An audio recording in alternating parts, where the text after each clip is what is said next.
What would you do if a single glance through a coffee shop window shattered the trust you held sacred, forcing you to choose between loyalty and silence? Would you speak the truth, risking the bond you cherish most, or swallow the secret, letting it fester like an untreated wound? This question haunted me for weeks, a relentless drumbeat in my chest that echoed louder than the city's busiest streets.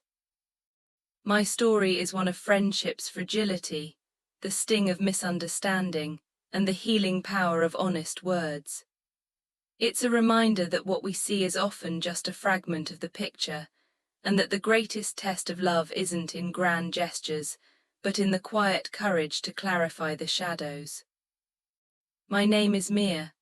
I am 27 years old and I live in the vibrant chaos of Austin, Texas, a city where live music spills from every corner, food trucks line the streets with tantalizing aromas, and the air hums with the energy of dreamers chasing their next big break.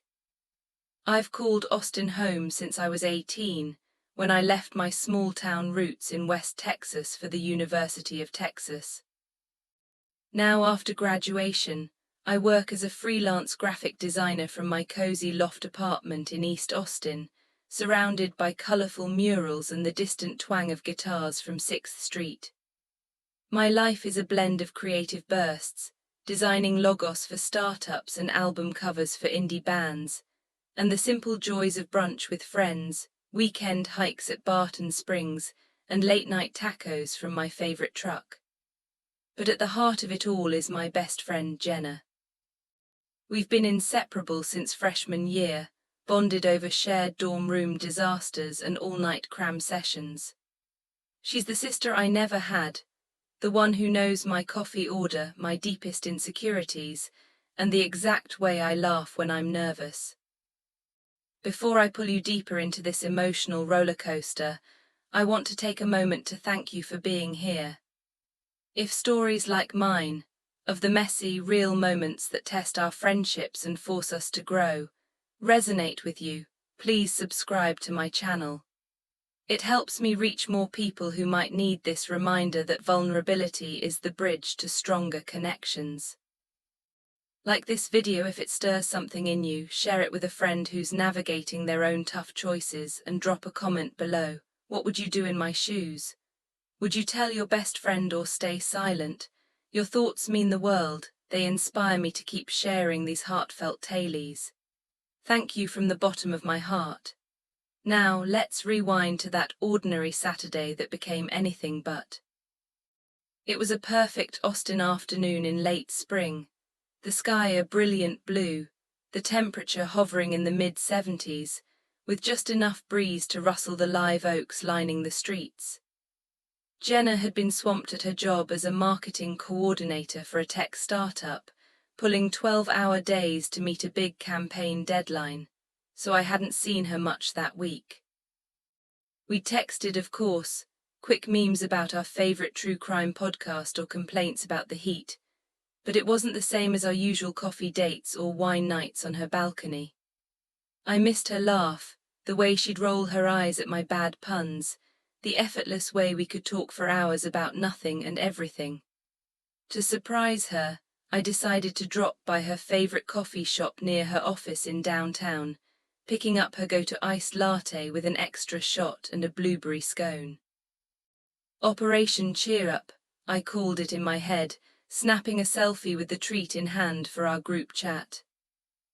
The coffee shop, been there done that, was a hipster haven, exposed brick walls, hanging Edison bulbs and mismatched furniture that screamed vintage chic.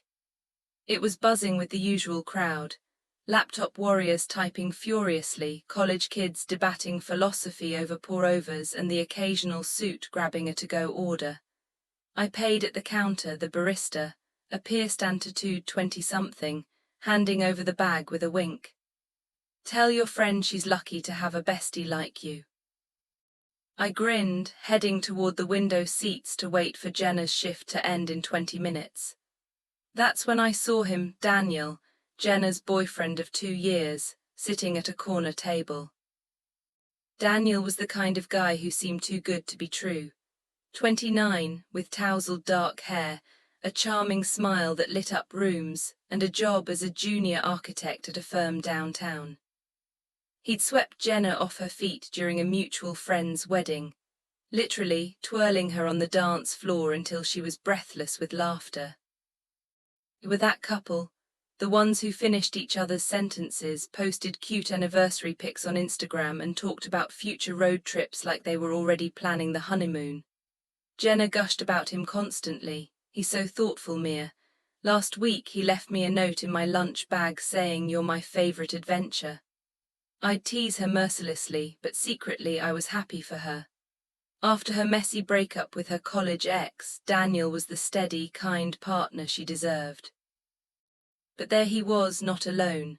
Across from him sat a woman I'd never seen, a striking brunette in her mid-20s, with long waves cascading over her shoulders, a fitted blouse that hugged her figure, and a laugh that carried across the shop. They leaned in close, heads nearly touching, as she traced a finger along his hand. My stomach dropped.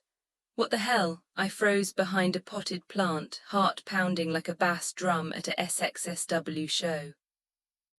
Daniel said something and she threw her head back, giggling in that flirtatious way that screamed inside joke.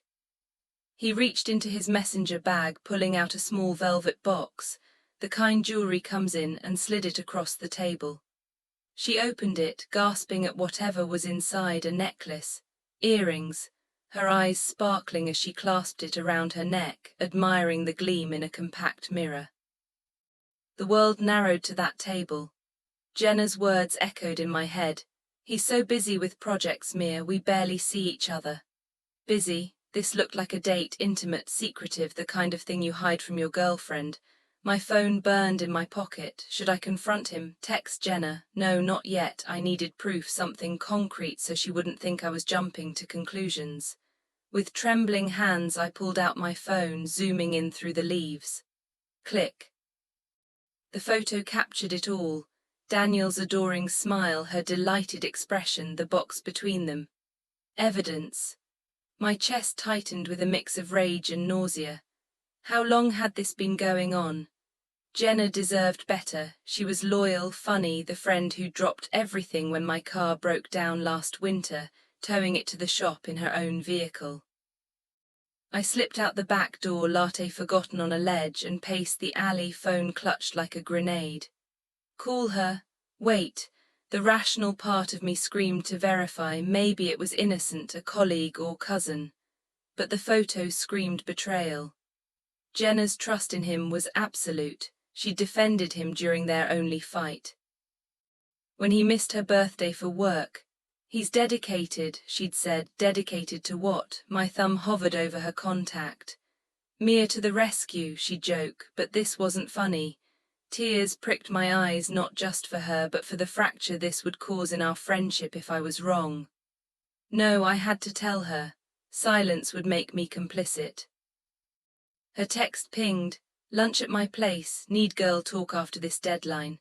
"Perfect or terrible," I replied. "On my way, got your fave latte." The bus ride was torture, photo burning a hole in my screen. Her apartment was a 10-minute walk from the office, a cute one-bedroom in a converted warehouse filled with plants, fairy lights, and photos of us from college. She buzzed me up, flinging the door open in yoga pants and a messy bun, her face lighting up. "Mia. You're a lifesaver, deadline from hell." She hugged me tight, grabbing the latte with a moan of appreciation. "Scoon too, goddess." Settled on her couch, her chattering about work drama while I nodded, stomach churning. "Jenna," I interrupted, voice cracking. "I need to show you something." Her brow furrowed. "Everything okay?" I handed her the phone, photo open. She swiped, zooming, her expression shifting from curiosity to confusion to horror.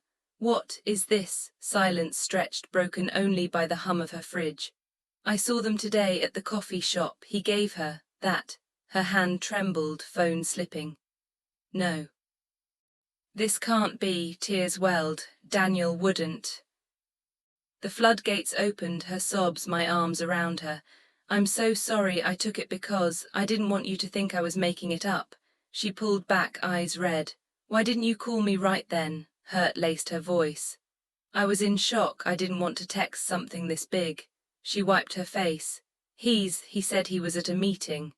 Betrayal twisted her features. We need to confront him. Minutes later, her text, come home now, we need to talk. The wait was agony, packing more tears, me brewing tea like it could fix this. Door buzzed, Daniel entered, tie loosened, confusion on his face. What's going on? Then he saw the phone on the coffee table, photo glaring. His eyes widened. Babe, that's, but before he could finish, Jenna thrust it at him. Who is she, and don't lie. He sighed, rubbing his neck, glancing at me. Guilt, anger. That's my sister Jess, she's in town for a job interview. The gift was a keychain from Mom, inside joke from when we were kids. Sister, my blood ran cold, Jenna's face crumpled. Sister, why not tell me? Wanted to surprise you, dinner with her tonight, thought it'd be fun. Proof, he pulled out his phone, text from Sis Jess confirming the visit. Photo timestamps matched his meeting. Mortification crashed over me. I'm so sorry, I assumed. Daniel held up a hand. It's okay, protective friend, respect that, but next time ask. Jenna hugged me, whispering, I get it, love you for caring. Relief washed through, but shame lingered. We'd laugh about it later, the great keychain conspiracy, but it taught me assumptions blind us. Speak first, trust second. If this resonated, subscribe, like, share, comment your story. Maury Cummings, stay connected.